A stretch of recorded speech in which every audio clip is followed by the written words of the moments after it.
Assalamualaikum warahmatullahi wabarakatuh. Bismillah, alhamdulillah, alhamdulillahi haqqa hamdi hamdan hamidin, ahmadu syukran li jami'i na'imi wa mazidih. Wa salli wa sallimu ala nabiyil karim, habibina wa syafi'ina wa qurrati ayunina Muhammadin wa ala alihi wa ashabih. Amma ba'du, hadratal muhtaramin, bapak, ibu-ibu rahimakumullah.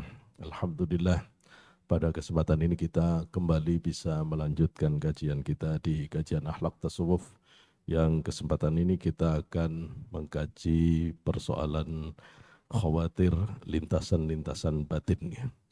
Sebelumnya kita terakhir sudah membahas tentang dimensi-dimensi ruhani yang biasa dikenal dengan fakultas teori, teori-teori tentang fakultas-fakultas jiwa. Kita sudah mengerti bahwa kita memiliki jasad dan ruhani itu di dalamnya ada fakultas-fakultasnya, ada nafsu, ada akal, ada kolbu, ada hati, ada ruh, ada sir yang kita sudah kaji bersama, bahwa di dalam kehidupan yang paling kita rasakan adalah tiga kekuatan, tiga daya yang paling berperan pada setiap orang. Yang pertama adalah nafsu, yang kedua adalah akal, dan yang ketiga adalah kolbu. Ya. Nafsu, kolbu, akal. Ya. Ini yang biasanya paling disadari oleh setiap orang. Kajian tentang ruh dan sir saya kira nanti akan mengikuti secara lebih lanjut. Ya. Imam Ghazali di dalam kitab Ihya Ulumuddin menggambarkan bahwa posisi hati di dalam batin kita itu harusnya dia adalah raja. Kemudian akal itu adalah perdana menteri. Kemudian nafsu itu ada dua bagian. Ada bagian logistik yakni syahwat, dan ada bagian keamanan yakni ghadab, agresivitas. Selama raja itu berdaulat, maka Perdana Menteri akan menerjemahkan apa yang dikehendaki oleh sang raja.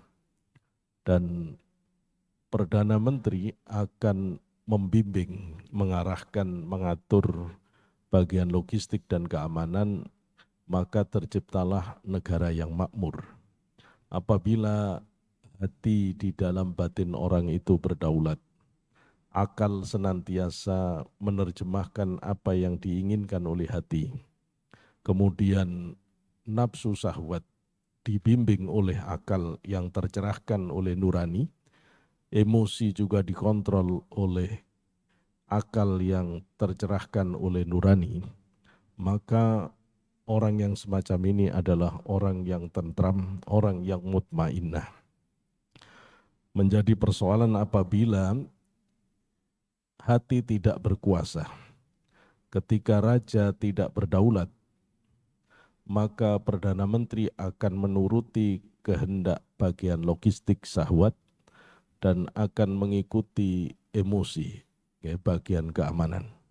Kalau ini terjadi, maka tidak akan ada pencerahan dari hati, sehingga langkah-langkahnya akan penuh dengan kesesatan, sehingga terjadilah kerusakan.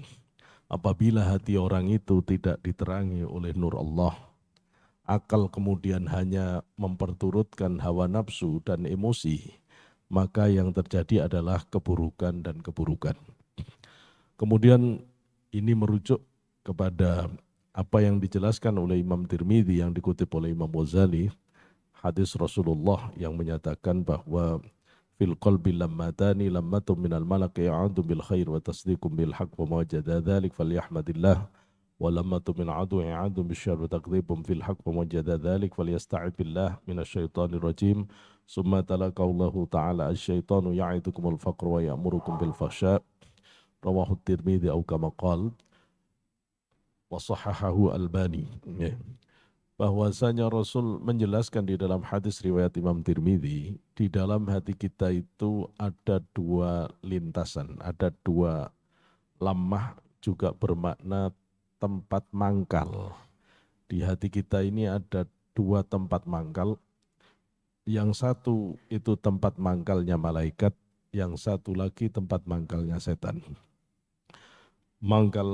Tempat mangkal ini dikuatkan juga di dalam hadis Rasul yang dikutip oleh Imam Ghazali dalam kitab Minhajul Abidin. Rasulullah di situ menjelaskan bahwa setiap ada kelahiran seorang anak manusia, ya, raqaballahu malakan, Allah akan mendampinginya dengan malaikat. Wa raqqabas syaitanu syaitanan. Kemudian setan, iblis, akan meletakkan wakilnya. Sehingga kata Imam Ghazali, jika kolbu itu diibaratkan seperti halnya kepala, maka di telinga kanan kolbu itulah tempatnya malaikat, dan di telinga kiri kolbu, telinga kiri hati, itu tempatnya setan.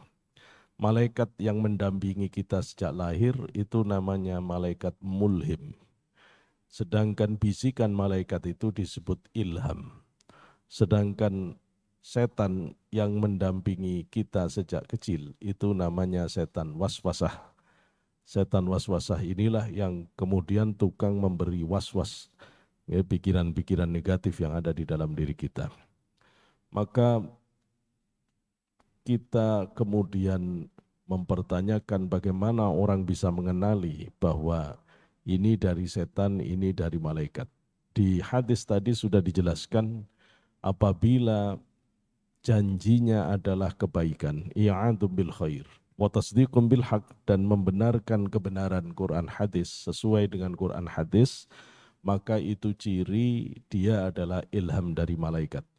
Kalau kita dapat ide di dalam hati, kalau ide itu ujungnya baik sesuai dengan Quran hadis, maka itu adalah ilham dari malaikat. Jadi ilham itu tidak harus kita cari di gunung-gunung, menyepi, tidak Pak, tidak. Setiap saat, setiap detik Allah selalu beri. Selama kita konsen pada kebaikan, fa insya Allah kita selalu dalam bimbingan Allah melalui malaikat mulhim ini. Sedangkan sebaliknya bisikan setan itu was-was, itu cirinya i'adum bisyar, janjinya keburukan, dan bertentangan dengan Quran hadis, bertentangan dengan kebenaran. Siapa yang menemukan ini, maka dia adalah sedang dalam bisikan setan. Kemudian Rasul mengajari kalau ketemu bisikan yang positif, ucapkan alhamdulillah. Kalau ketemu bisikan yang negatif, ucapkan ta'awud, a'udzubillahi minasyaitonir rajim. Tetapi para ulama juga menjelaskan bahwa setan bisa saja memberi ide positif, tapi tujuannya adalah makar, tujuannya adalah tipu daya. Ya, setan kalau orang itu tidak bisa dihentikan rajin ibadah, rajin sholat, rajin jamaah, itu oleh setan disuruh terus-terusin. Suruh terus-terusin. Akhirnya sholat terus, duhanya setiap pagi 8 rakaat, sampai pekerjaannya itu kocar-kacir gara-gara sholat sunnah. Nah ini ketipu setan. Ya, ketipu setan. Orang senang ceramah terus sampai lupa didik anak istrinya, ketipu setan. Ya, tampaknya baik, tapi setan sedang menjebak orang itu untuk meninggalkan kebaikan yang lebih utama, agar dia dijebak dengan kebaikan. Ada orang yang sibuk mengatur menjaga sholat malamnya, dengan mengadakan kegiatan sholat malam bersama begitu rapinya, tapi begitu subuh, terus subuhnya kececeran. Itu apa-apaan. Mending gak usah sholat malam, tapi sholat subuh jamaah, sholat isya jamaah, itu sudah sama dengan sholat malam penuh. Maka hati-hati dengan tipu daya jenis ini, karena kebaikan semata tetap harus kita nilai apakah secara skala prioritas kebaikan yang kita ambil itu menempati derajat tertinggi. Apabila kebaikan itu menempati derajat tertinggi, fa insya Allah kita di dalam sunnah Rasul.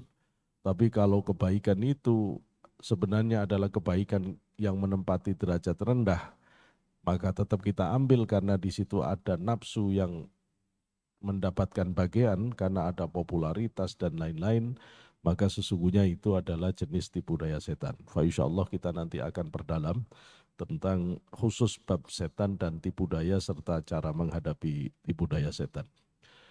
Maka kalau orang itu disuruh ibadah banyak, sholat banyak oleh setan, itu tampaknya baik. Tapi nanti ujungnya setan akan membuat dia menjadi bangga, sombong. Maka dosa sombong bangga itu tidak akan terbayar oleh rajinnya dia ibadah sunnah. Maka hati-hati kalau ibadah sunnah itu apapun ya, semua ibadah orang mukmin ini kalau ujungnya kok bangga diri sombong itu jalur iblis. Itu jalur iblis. Kalau orang itu benar ibadahnya, ujungnya pasti tawaduk, rendah hati, penyayang. Itu ciri mutlak. Mau sholat, mau puasa, mau haji, mau zikir, mau Quran, ujungnya orang yang ibadahnya benar itu pasti tawaduk, simpati, empatik, penyayang.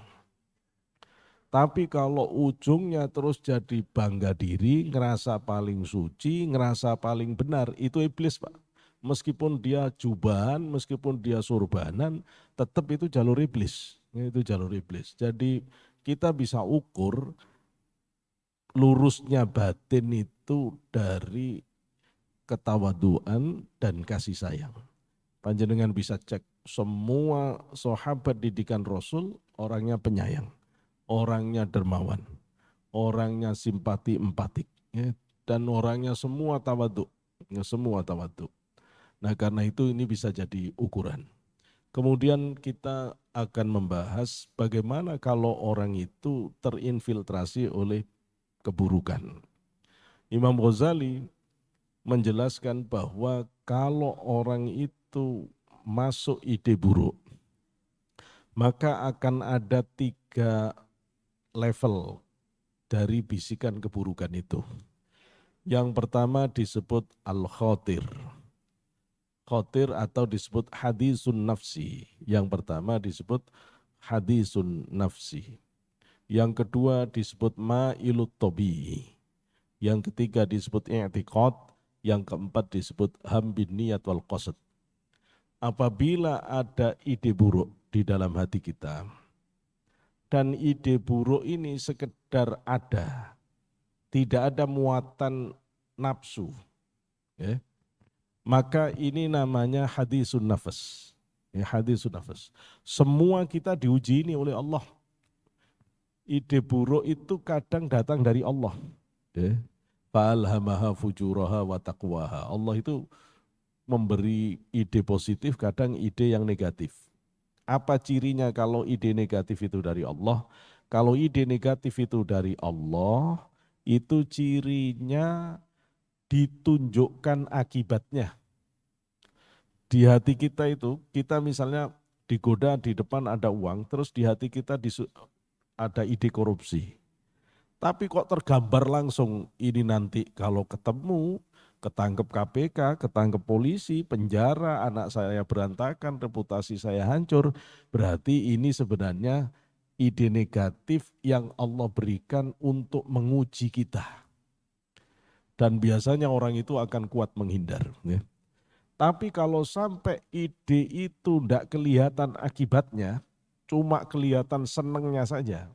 Begitu mau korupsi udah kebayang bisa nyari perempuan, bisa bangun rumah lagi, bisa bermewah-mewah, bisa sampai nggak kebayang itu nanti bakal ketangkep rusak. Kayak begini, ini setan bener.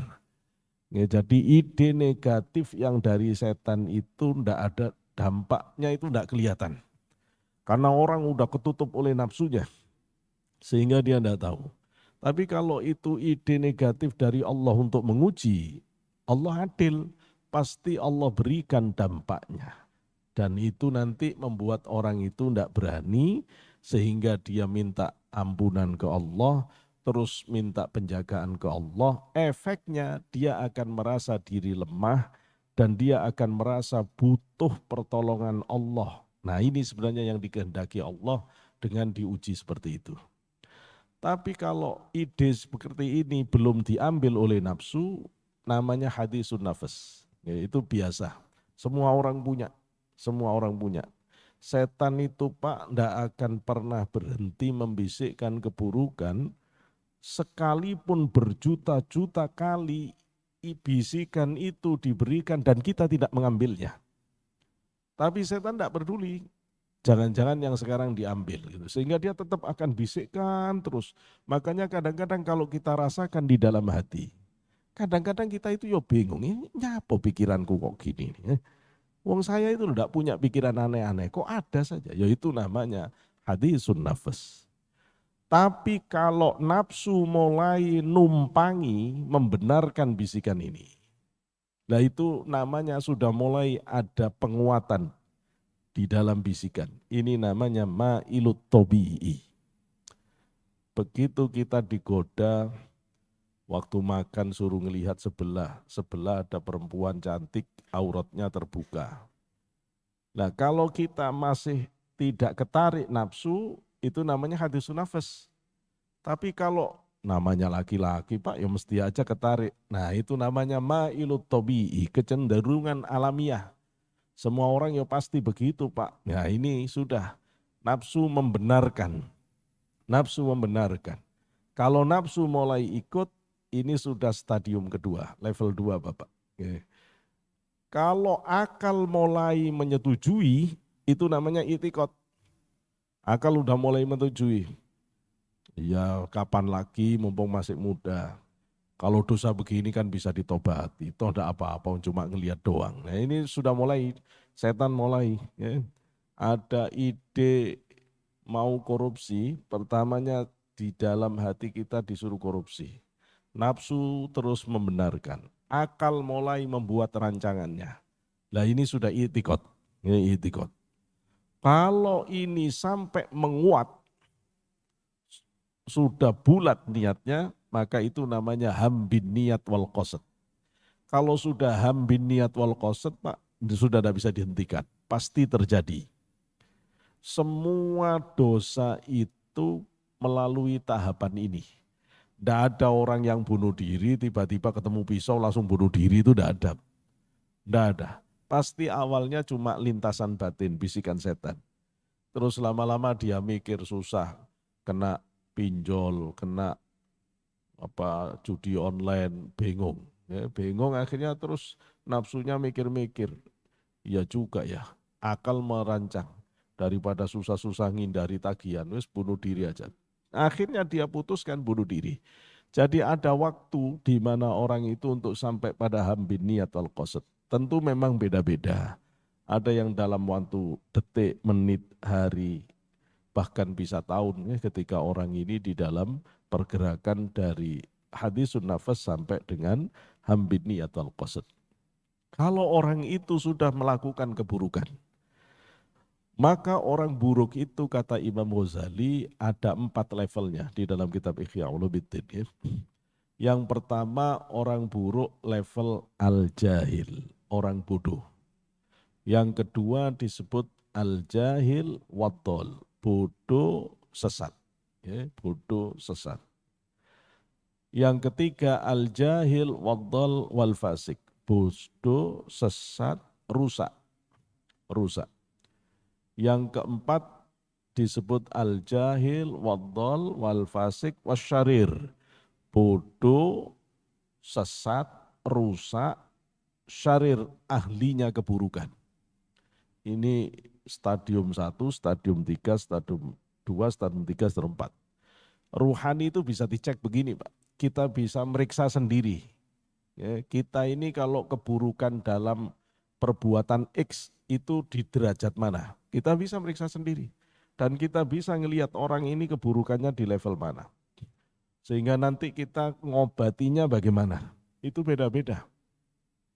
Kalau orang masih keburukannya di level pemula, jahil, orang jahil itu cirinya dia berbuat maksiat, dia berbuat buruk, tapi dia tidak senang. Cuma ikut-ikutan. cuma ikut-ikutan. Nggih, Pak, polisi nangkep anak-anak lagi tawuran. Ditangkap, begitu kita tangkap, kamu kenapa tawuran? Tawa-ketawa doang. Hahaha. Teman-teman tawuran semua Pak, nggak ada temennya ya tawuran. Loh, kamu ngerti enggak tawuran itu salah? Ya ketawa-ketawa doang. Enggak mikir ini salah, kamu kena pasal begini-begini. Waget dia. Wih, ini kalau menurut Quran kamu bahaya, kamu bisa masuk dalam kisos kalau sampai begini. Bingung, terus cepat sadar. Biasanya anak begini ini dikasih pengetahuan sedikit saja, kalau memang itu bukan kemauannya, dia tobat. Jadi kalau orang buruk level pertama, dia melakukan keburukan karena dia tidak tahu, itu diberitahu saja sudah selesai Pak, tobat sudah. Tapi kalau jenis kedua, sudah bodoh sesat. Nah ini repot Pak. Orang sesat itu cirinya tahu baik, tidak bisa melaksanakan. Tahu buruk, tidak bisa ninggal. Nah itu. Dia tahu itu buruk, tahu. Ngerti enggak kalau tawuran itu buruk? Tahu, suruh ninggal, enggak bisa. Ngerti enggak bahwa meninggalkan tawuran itu baik? Ngerti, tapi suruh meninggalkan enggak bisa. Nah ini sudah. Ini namanya sesat, batinnya sesat. Tahu baik, enggak bisa melaksanakan, tahu buruk, enggak bisa ninggal. Banyak orang begini ini. Banyak orang begini, goda istri orang. Tahu kalau goda istri orang itu buruk, tahu. Tapi suruh berhenti, tidak bisa. Gitu, ada orang senang pacaran terus ngerti pacaran itu haram, tapi tidak bisa berhenti. Ya itu namanya sesat. Ya, sesat. Nah ini ciri orang yang ruhaninya sesat. Yang ketiga, pada orang yang ruhaninya sesat, ini kalau mau disadarkan Bapak butuh mauidhah hasanah, butuh ceramah yang agak panjang. Bapak harus meruntuhkan, mendekonstruksi pikiran dia. Dia pikirannya udah enggak waras itu. Ya pikirannya udah enggak benar. Wong barang baik dia enggak bisa ikut, barang buruk dia enggak bisa ninggalkan, pikiran udah salah. Pikiran udah salah. Jadi jenengan harus bisa mendekonstruksi pikiran orang itu untuk kembali pada komitmen kebaikan. Orang ini sudah lemah kebaikan, komitmen kebaikannya lemah. Harus diingatkan pada neraka, diingatkan pada tugas kehidupan yang hakiki, diingatkan bahwa kita ini sementara, dan seterusnya. Sampai orang ini kembali sadar akan fitrahnya sebagai khalifah fil ard, dia harus punya tanggung jawab atas kebaikan. Nah butuh ceramah agak panjang untuk bisa menyadarkan. Wilayah 1, 2 ini wilayahnya kiai, wilayahnya ustadz biasanya yang bisa memberikan penyadaran. Tapi Bapak pasti juga bisa. Yang wilayah ketiga, ini belum tentu kiai. 3, 4 ini bisa jadi Pak Polisi lebih hebat. Apa itu? Yang ketiga itu jahil, dol, fasik. Bodoh, sesat, rusak. Apa ciri batin dalam perbuatan buruk, maksiat, levelnya rusak? Stadium 3. Cirinya orang itu merasa nikmat, merasa senang dengan kemaksiatan itu. Kalau orang itu sudah senang dengan maksiat, ini batin sudah level 3, stadium 3 matinya. Orang di level ini Pak, ceramah enggak masuk. Jadi jangan ceramah. Orang itu memang senang goda istri orang, senang selingkuh itu senang, katanya selingkuh itu indah. Loh dia kalau orang sudah begini jargonnya, enggak usah bawa ayat Quran. Bapak jangan datang dengan qalallahu ta'ala, enggak masuk Pak. Enggak masuk, Quran enggak akan ngefek ke batinnya. Quran itu hudal lil muttaqin, untuk orang yang takut Allah. Untuk orang yang enggak takut Allah, enggak ada efek Quran itu. Enggak akan diterima oleh dia. Gitu loh ya, hatinya terlalu kasar. Enggak begini cara ngingetinnya. Bahwa qala Rasulullah SAW, enggak bisa Pak, syahwatnya udah memuncak, udah nutupi, enggak akan didengar. Enggak akan didengar. Mending difoto saja Pak, difoto, di video. Terus ancam, kamu enggak berhenti tak laporkan atasanmu ini. Baru takut. Dia Quran enggak takut, foto takut. Gitu loh ya. Dibongkar aibnya takut.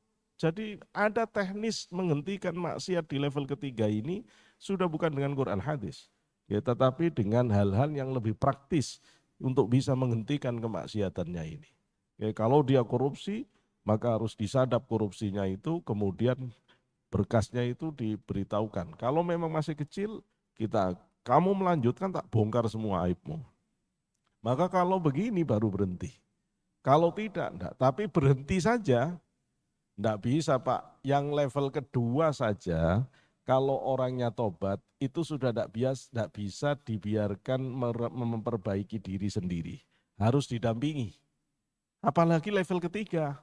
Orang level ketiga ini kalau mau jadi baik, harus terus dibimbing.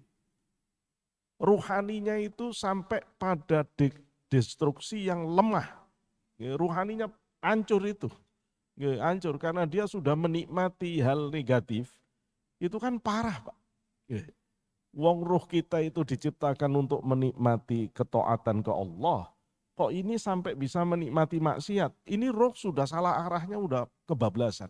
Sehingga untuk menarik kembali roh ini pulang ke hadirat Allah, butuh bimbingan yang konsisten. Orang ini harus terus dibimbing, terus diingatkan. Waktunya sholat, ayo sholat. Waktunya ngaji, ayo ngaji. Terus diingatkan, supaya menguat batinnya. Supaya menguat batinnya. Nah yang terakhir, itu jahil, waddal, wal fasik, wasyarir. Sudah bodoh, sesat, rusak, ahlinya keburukan. Ahlinya keburukan, stadium 4 ini Pak, cirinya adalah orang itu bangga dengan maksiatnya. Kalau sampai orang itu bangga dengan maksiatnya, itu sudah mati hatinya. Kata Imam Ghazali, tidak ada yang bisa didakwakan orang kayak begini ini. Tidak bisa diceramai lagi orang kayak begini ini. Kalau ada ya tinggal cari orang tuanya suruh nobatin. Cari ibunya suruh doa, mudah-mudahan dapat hidayah dari Allah. Pintu sabab susah. Susah. Kalau orang sudah bangga dengan maksiatnya, susah. Ya, kecuali kalau Allah menghendaki, Allah kemudian menyadarkan, kemudian dia bisa tobat sendiri. Kalau tidak, Masya Allah, susah. Mungkin kalau dia naik mobil, temannya mati semua, tinggal dia, kakinya patah semuanya, baru dia mungkin mikir kalau begitu. Susah, kalau sudah dalam kondisi begini ini, batin sudah sampai pada dekonstruksi yang sempurna. Nah, menjadi mengagetkan memang kalau akhir-akhir ini saya sering lihat orang ketangkep KPK, ketangkep polisi, terus dikasih baju tahanan, baju rompi kuning, itu sih bisa tersenyum, bisa ketawa. Itu aneh, ya aneh. Ini kalau batin tidak rusak banget, tidak bisa Pak. Normalnya orang ketemu maksiat itu malu nangis. Ya, itu kalau orang memang masih benar batinnya. Tapi kalau orang ketahuan maksiat bisa nyengir, bisa ketawa, Pak ini udah ahli Pak. Ya, itu udah ahli itu. Kalau orang sampai ketemu maksiat masih bisa ngangkat kepala, ini bukan kelas biasa ini. Ya, ini rusak batinnya bukan level biasa ini. Maka ini menjadi penjelasan yang penting untuk kita bisa ngecek diri kita. Jangan-jangan kita ini ada kemaksiatan yang kita senang. Kita harus segera sadar, ini harus berhenti. Jangan diterus-teruskan. Jangan diteruskan. Dan kalau kita mengerti ada kawan kita yang demikian, kita harus ingatkan. Karena kalau ini diterus-teruskan, maka orang itu akan terbawa pada jalannya setan.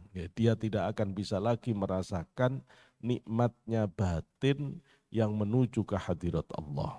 Maka proses-proses untuk menyadarkan orang itu memang berbeda-beda, tergantung tingkat kesalahannya, tergantung tingkat kotornya batin. Sehingga ada orang yang perlu diingatkan sedikit saja, orang jahil. Ada yang perlu dengan nasihat panjang, orang yang sedang sesat. Ada yang perlu dengan gertakan-gertakan yang sifatnya praktis. Itu orang-orang yang sudah senang dengan maksiat. Nah untuk yang terakhir ini saya kira harus segera dengan hukuman berat. Ya. Dengan hukuman berat, baru orang itu mungkin mudah-mudahan bisa sadar. Maka memang menjadi salah kalau kemudian semua tindakan keras, tampaknya secara dohir keras itu dianggap salah. Enggak Pak, lihat dulu kondisi batinnya seperti apa. Pada orang-orang yang memang sudah level 4 itu enggak bisa lagi.